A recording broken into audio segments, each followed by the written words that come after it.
Hello everyone, Crystal Fisher here, and welcome to a new LP. It is Tony Hawk's Pro Skater 2. Don't think anyone expected that.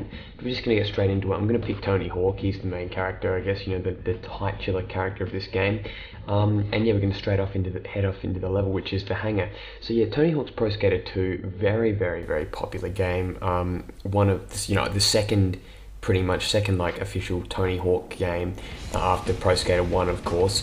And it's a very, very iconic skating game. Probably considered, I would say, be considered one of the greatest skateboarding games of all time. I would, without a doubt. Tony Hawk's Pro Skater 2, I was about to say Underground 2 because there's been so many. The Tony Hawk's Pro Skater series really did inspire. What's the word? Oh shit, I'm missing, bloody hell. Really did inspire like the hundreds, bloody tens, dozens of Tony Hawk games after it. The controls are pretty simple, so you've got X to jump, you hold down X to sort of go faster, like what I'm doing now, you kind of crouch. By pressing a button, by pressing square and then a directional button, you do like a sort of a kick, like a sort of I don't know what you want to call it, just a regular sort of move, and then by pressing circle and holding something down, you unlock you pull like a grab move, and then triangle and then a directional button is grinding. So the aim of each level basically is you've got to collect, there's certain things to collect, there's certain things to unlock in the level, secret areas, and also then you've got to get enough points, and there's just sort of small tasks. When you compare it to a new Tony Hawk game, which I'm sure at least some of my subscribers would have played a game past Pro Skater 2, you notice that the games are more story driven. They're more about adventure, not adventure, a narrative and adventure type thing.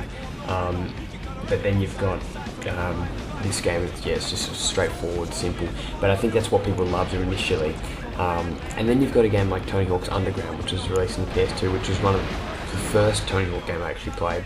And you look at that game, and that was a definite good blend of excellent skating controls and then a story. But this is kind of just good controls and good general gameplay. There we go. So there's our tasks. So we got 5 out of 10. Is it 10? Yeah, 5 out of 10 tasks. I don't want to save. No, retry. Okay. So what I'm going to try and do, I'm going to this LP was actually inspired by my good friend the AFH013. He did an LP of this very long time ago. Well, not a very long time ago, but a fair long time ago, and I really enjoyed it. He personally thought it was shit. I disagree. There were some audio issues, but anyway, I was inspired by the AFH, and he was fairly good at this game. He had this system where he tries to do 3 runs, and then whatever you get in 3 runs will take you to the next level. Hopefully you unlock enough stuff. It's pretty easy really in 3 runs. I reckon he's got to be fairly decent. I'm not that good at this game, but I've got a kind of an idea with the first 5 levels what to do.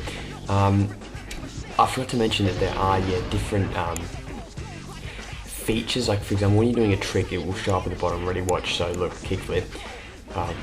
If you land it kind of skew with, it will be a sloppy move. If you land it perfectly, it's a what's it called? Perfect. There we go.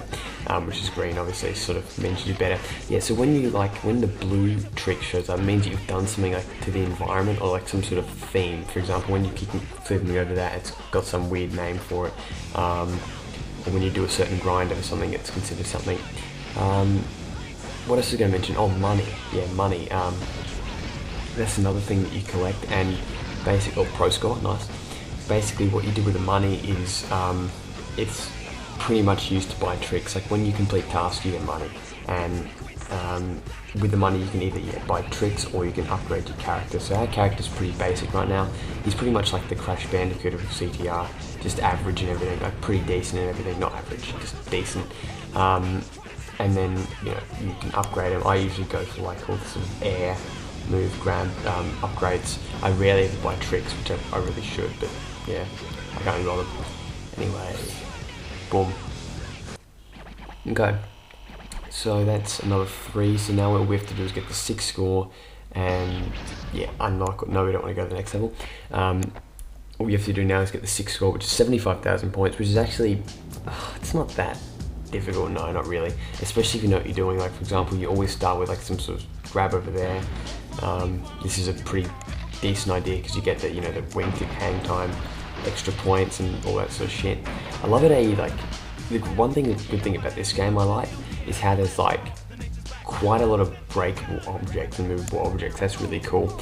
I can't remember what year this game was released. I'll have to look it up. I'll get it for the next part, but it's pretty decent for its time. Like you can tell it's pixelated, but yeah, I don't give a shit. And this is the PS1 version, by the way. I don't know if you've noticed, there are differences in the Nintendo 64 version. Actually, one thing I did notice about the N64 version is that it's kind of more cartoony in a way. The fonts and shit, I don't know, it's bloody N64. Sorry guys, PS1 rules. Right, now this one, you jump, but then hold X at the same time to sort of like jump through rather than just do a regular, you know, whatever they're called, like a half pipe thing. Like, fuck, I've got to learn my, shit, oh crap. Okay, I've got to learn my bloody skating terms. I'm shit. I've actually got a few friends that, like, you know, friends of mine that skate. My friend Sean, he's pretty decent skating, and Adam and all those guys. If they're watching, I'm guessing they played this game as a child. I'm probably one of the inspirations, you never know. Anyway, let's finish this off. We've almost got it. There we go, perfect. 6 score, 100% goals and cash.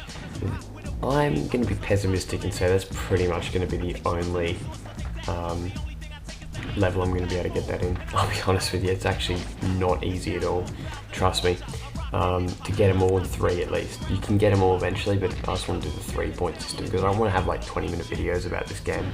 That's just me, though. I'm a bit pedantic like that. Oh, and we finished off with the judo. Oh, and a failed heel flip. Awesome. There we go.